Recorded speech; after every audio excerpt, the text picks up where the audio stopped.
You're tuning in to Creepy Time, where we bring you chilling creepy stories and eerie urban legends every day at 6 p.m.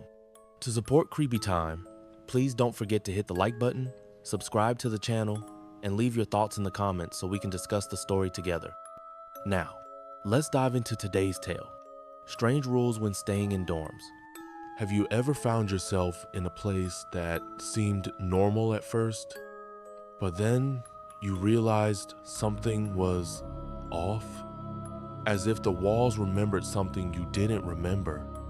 As if someone had been watching you from the moment you walked in. This isn't a story about ghosts. This is a story about rules. About what happens when you break them. And what exists in the space between reality and repetition. My name is Jen Thorne.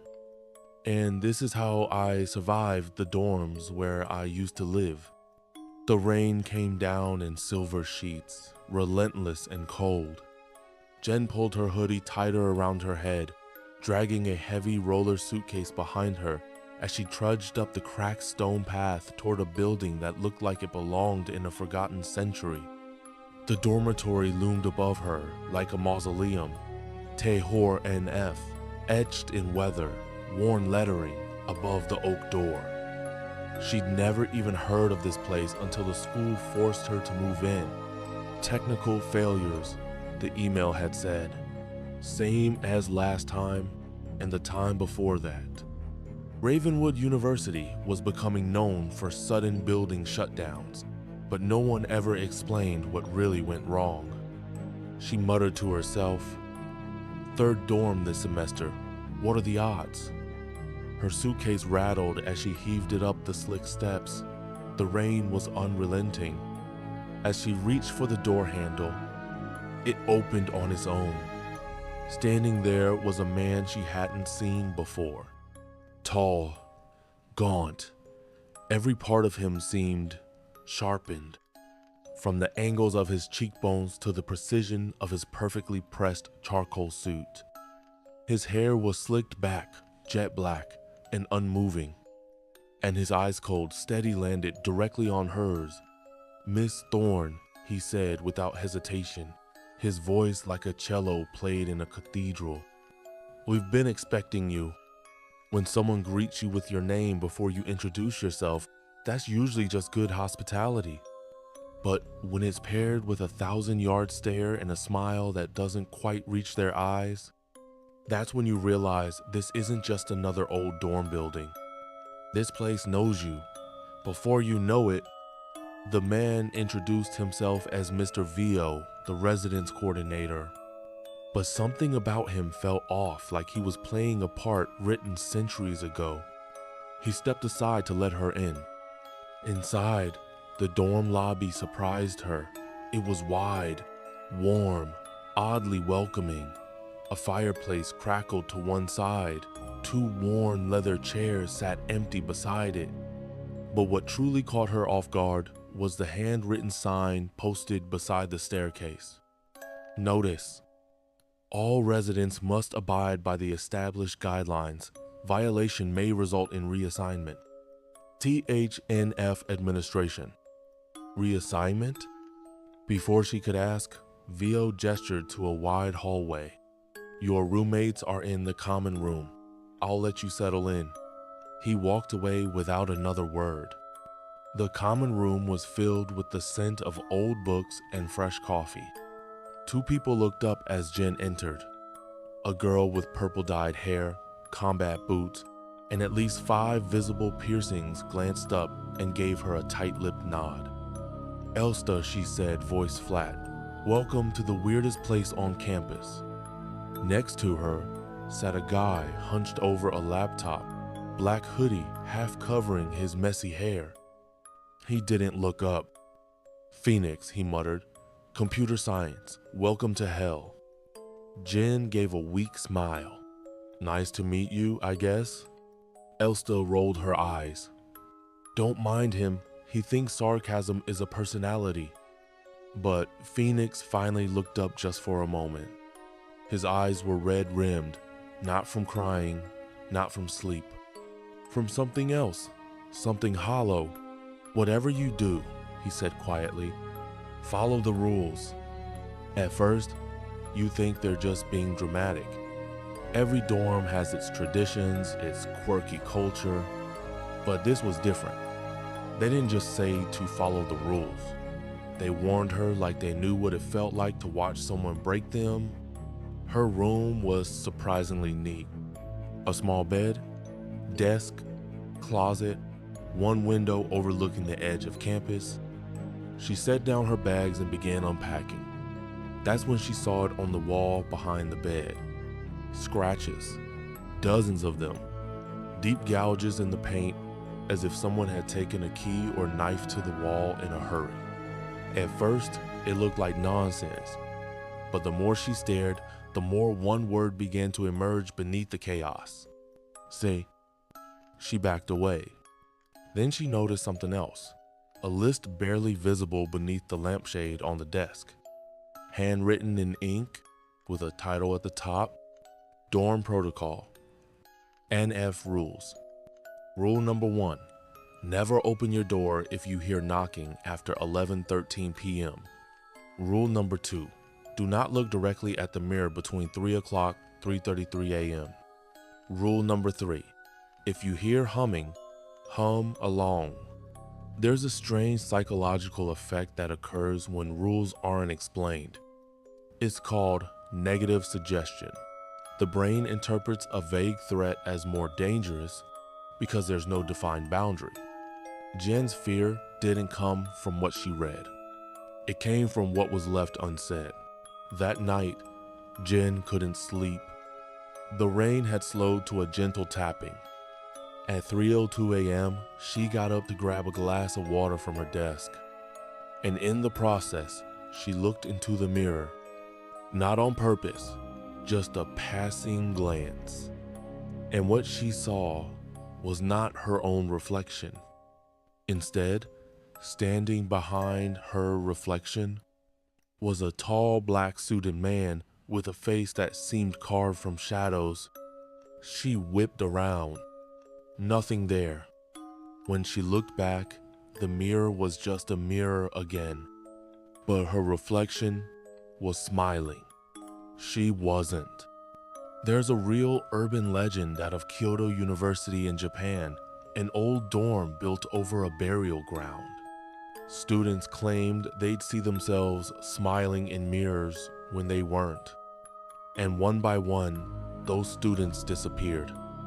The dorm was eventually shut down for infrastructure issues. Sound familiar? The next morning, Jen confronted Elsta about the rules. Who made these rules? Why the hell is everyone acting like this place is cursed? Elsta looked up from her cereal. Spoon paused midair. We didn't make them, she said quietly. We just add to them when someone disappears. Disappears? Jen repeated. Phoenix spoke up from the corner, not looking at her. One guy last semester, Samir. He stayed up studying in the lounge. Broke rule number 5, don't use the elevator after midnight. He laughed about it, Elsta added. Said it was all in our heads. Phoenix's voice dropped to a whisper. Next day, his room was empty, door locked from the inside. No sign of him, no withdrawal forms, no goodbye, just gone. Jen stared at them, her pulse pounding. And then she asked, how many rules are there? Elsta gave a hollow laugh. Too many. And every one of them is written in someone's absence. They say every rule exists because someone once broke it. At the horror NF, breaking the rules doesn't get you detention. It gets you erased. I should have left that first night. But by then, something deeper had already begun to work its way in. And it started with the humming. Jen didn't sleep after the mirror incident. She lay in bed frozen, every muscle clenched, heart pounding, eyes wide open as shadows shifted across the room like they had plans of their own. The clock read 4:17 a.m. Somewhere behind the wall near her closet, she heard it. Scraping, faint, like nails dragging across plaster. Then a soft whisper, or maybe a sigh. She sat up, heart lurching. The scratches behind her bed weren't just leftover markings. They were still happening. Psychologists have a term, pareidolia, the mind's tendency to find meaning in randomness. But what happens when the pattern isn't imagined? What happens when you wake up to find the wall responding to you? Later that morning, the roommates gathered in the kitchen again. Elsta looked exhausted, dark circles under her eyes. Phoenix barely acknowledged anyone, his fingers trembling as he clutched a cup of black coffee. Sparrow, a girl Jen hadn't seen the night before, emerged from the hallway. She looked off. Her smile was frozen, too wide, too bright. Her eyes didn't move the way they should. They looked at you, not like they saw you, but like they were studying you. "Good morning," Sparrow chirped. "I added a rule last night." The group fell silent.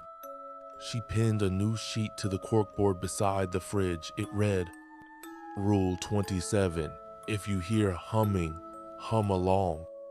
Jen stared at it. "What happens if you don't?" Sparrow's smile widened. "You don't want to find out." In certain cultic behaviors, compliance with seemingly arbitrary rules becomes the initiation test. Not because the rules are logical, but because they teach obedience. Sparrow wasn't following a rule anymore. She was becoming part of the system that enforced them. Later that day, Jen passed Sparrow's door and saw something strange. It was slightly ajar. Inside, Sparrow was sketching with quick, frantic strokes, her floor covered in drawings. Jen stepped in and gasped. Every page showed the same thing. A tall, faceless figure standing at the end of a hallway. In every drawing, the figure had one feature, a grotesque, exaggerated smile stretching from ear to ear. The walls of Sparrow's room pulsed with candlelight. Dozens of small tea lights surrounded her. "Sparrow?" Jen asked. The girl didn't look up.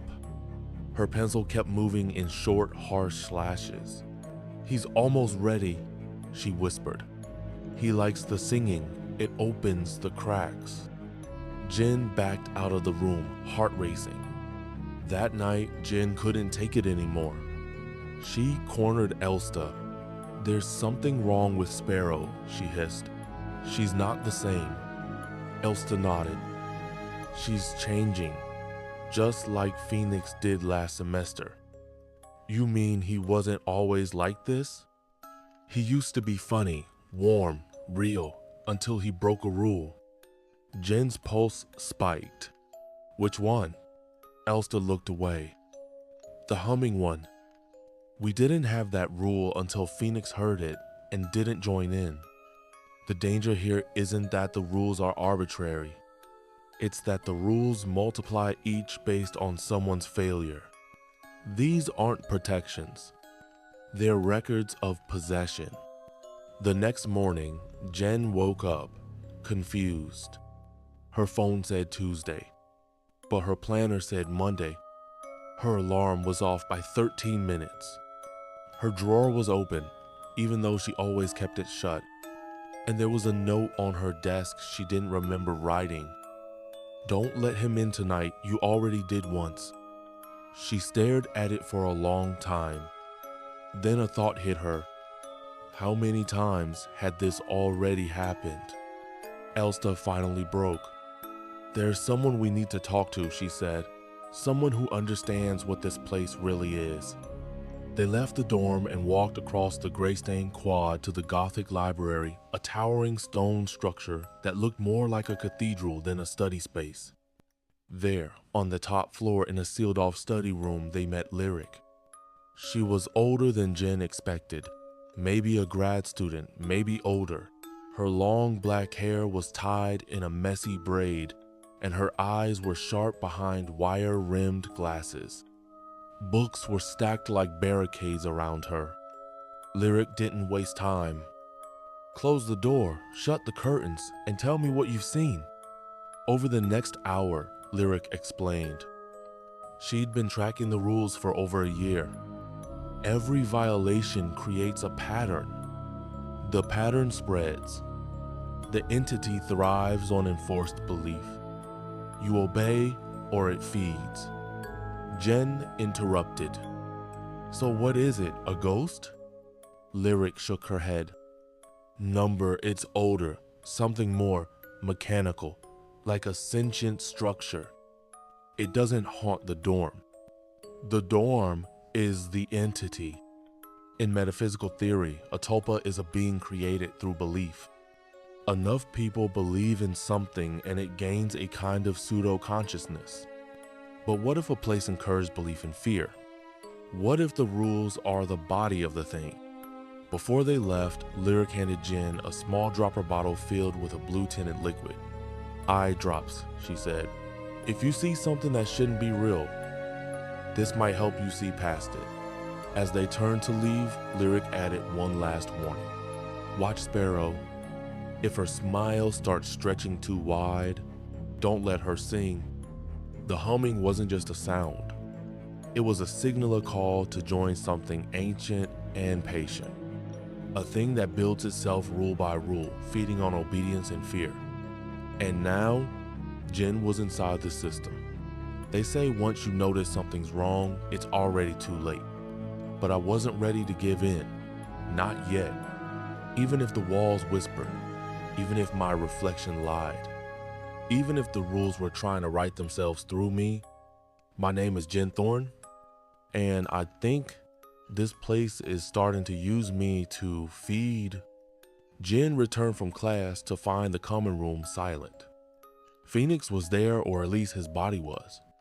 He sat on the couch, laptop open but untouched, eyes fixed on the blank wall in front of him. His fingers twitched like they were typing, but the keys were untouched. Jen called his name once, twice. No answer. When she stepped in front of him, he blinked slowly, like a machine rebooting, then smiled. Too wide. Too long. I heard it again, he whispered. It's in the elevator this time. The rules weren't random. They moved, shifted, like the thing behind them was testing us, trying to find cracks in our fear. And when Phoenix said elevator, I remember the old rule. Don't use it after midnight. It hadn't been followed. And now, the entity had found a new channel. Jen and Elsta watched from the hallway as Phoenix walked toward the elevator at 12:07 a.m. They didn't stop him. Let him go, Elsta said softly. If it already has him, it's too late. But we can still see him, Jen insisted. He's not gone. The elevator pinged. Phoenix turned to face them. Want to know what it looks like, he asked. It looks like something pretending to be afraid of being forgotten. The doors closed, and he was gone. That night, Jen woke to a strange sound. Click, tap, click, like bone against metal. She crept to the hallway and froze. At the end of the corridor, the elevator doors were open, and inside, something stood. Too tall, too thin. The figure didn't step forward. It only smiled. A crescent grin, glossy, wet, far too wide for its face. Its head tilted sideways, like it didn't quite understand how bodies worked. Jen stepped back. The elevator doors closed. It wasn't trying to chase us. Not yet. It was doing something worse, watching how close it could get before we screamed. Like it was studying us the way we'd study an anthill. Curious, cold, amused. The next morning, Jen, Elsta, and Lyric met in the research room again. We're running out of time, Lyric said. It's not feeding on fear. Not exactly.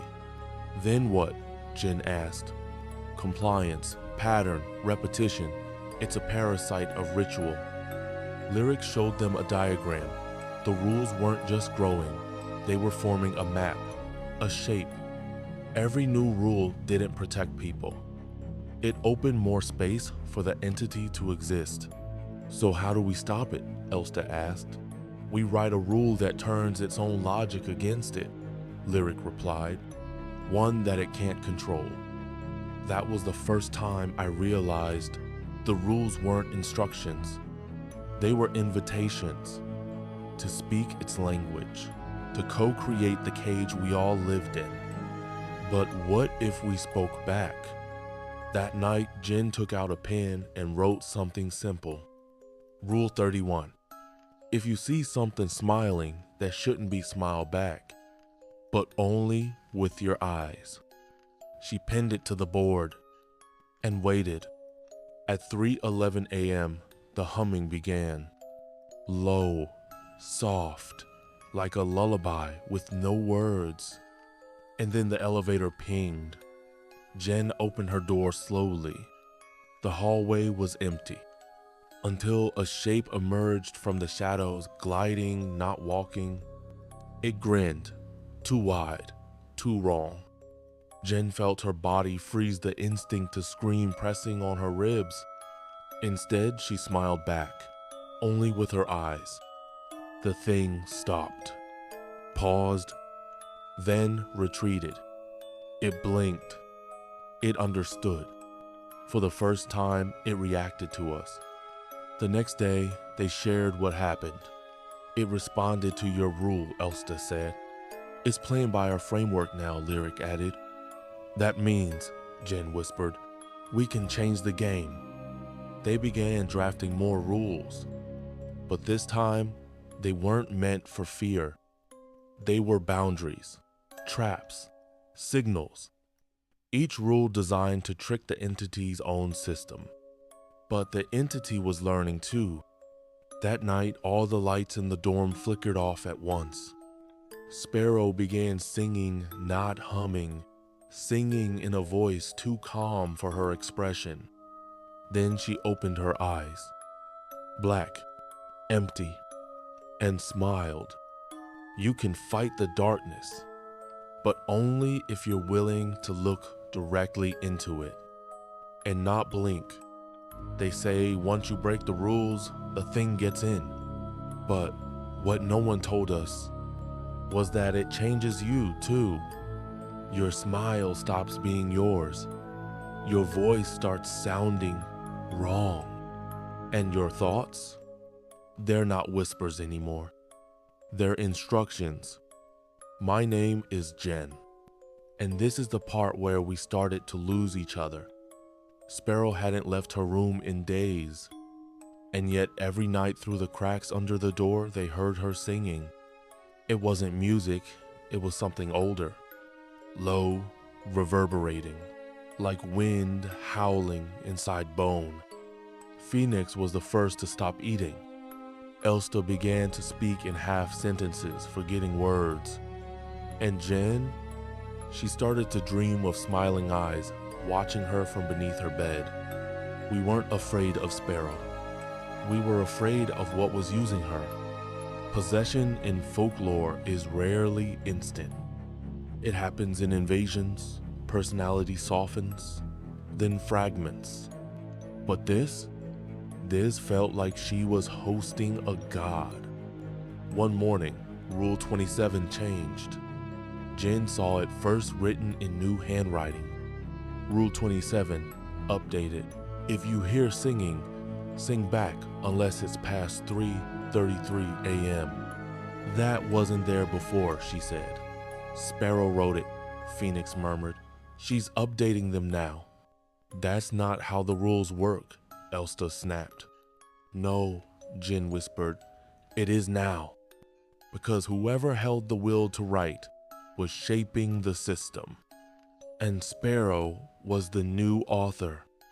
It didn't stay in the dorm. Jen passed the south stairwell that evening and heard it, humming from behind a professor's office door. She watched the handle twist and then stop. That night, she received an email from Professor Hadley. Subject, Class canceled. Unexpected travel. Except Hadley was known to never miss class. Jen checked the office later. It was locked, lights off, and from inside a voice whispered, "Smile." The entity didn't want blood. It wanted space. Minds, schedules, rules. It was colonizing the structure of the university by writing itself into the routines. Back in the library, Jen, Elsta, Lyric, and Phoenix met one final time. The plan was simple and dangerous. They would perform a ritual of counter-writing, using the same rule logic to build a firewall. Each of them would write one rule, but it had to be about each other. Trust had to be weaponized. Lyric distributed old dorm registration papers and black ink pens. "Ink is memory," she said. "It holds better than graphite." Jen's rule: if Elsta loses her voice, speak for her until the sun rises. Elsta's rule: if Phoenix forgets his name, whisper it 3 times before midnight. Phoenix's rule: if Jen cries without knowing why, remind her who she is. Lyric's rule: if the rules begin writing themselves, burn the board, burn the paper, burn the building. They signed them all in their own blood and pinned them to the original board in the common room. It wasn't just magic. It was language as resistance. We weren't casting spells. We were casting meaning, shaping the syntax of survival. That night, Vio returned. He knocked on Jen's door precisely at 11:13 p.m., the forbidden time. She didn't answer, but her door unlocked anyway. He stepped in, quiet and calm. "Do you know how old this place is?" he asked. "The stone remembers more than you think." He walked slowly to her desk. "Do you think I'm a man, Jen? A ghost? A caretaker?" "You're part of it," she said. "You're its face." "No," he replied. He smiled. "I'm its first author. The first Vio, the original student of the founding dormitory, wrote a list of superstitions to protect others. That list became rules. The rules became law. And when he died, the system kept his name. Now it wears his face like a badge. After Veo vanished, Lyric called them together again, but something was off. She'd rewritten her rule. If the entity breaks through, offer it a pact. "What pact?" Jen asked. "A containment agreement, a sacrifice." "Of what?" Elsta demanded. "Of a host," Lyric said. They looked at each other, and then at Phoenix. His eyes were glassy again. His mouth twitched in a smile that wasn't his. He whispered, "I'll hold it. Just write the rule." The ritual began at 2:45 a.m. They lit a circle of candles in the sub-basement, a room once used for archives, now forgotten. Each person read aloud their rule. Sparrow appeared mid-ritual, eyes black, humming in a key that seemed to fracture reality. Phoenix stepped into the center of the circle. "Write it now," he whispered. Jen's hand trembled. Rule 44. Phoenix Cross shall contain the entity. No one shall take his burden unless he chooses release. The candles blew out. The building trembled. And Phoenix began to scream.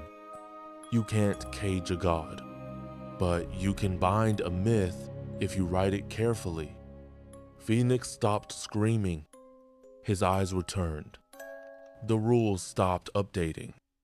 For now, Sparrow collapsed. Her smile faded. She wept. Mr. Veo? Gone. But a new RA was already on the roster. A student named Ezekiel V. Different face. Same initials.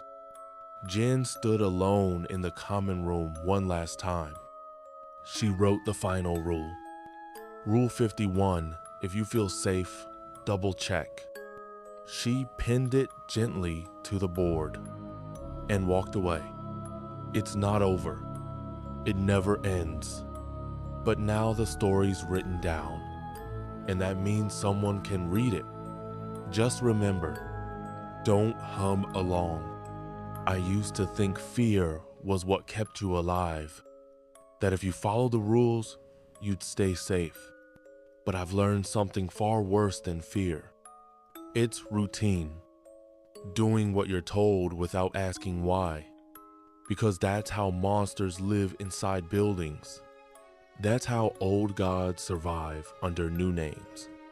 This isn't just a horror story. This is how we built the thing that's hunting us. It's May. The air outside is bright, almost too bright. Students are moving out. The campus is buzzing with lighthearted chaos. But in Thehor NF, it's silent. Jen stands in the lobby, reading a printed list posted beside the rules board. Year-end transition protocol. Room inspections begin May 15. Final rule, submission due by May 16.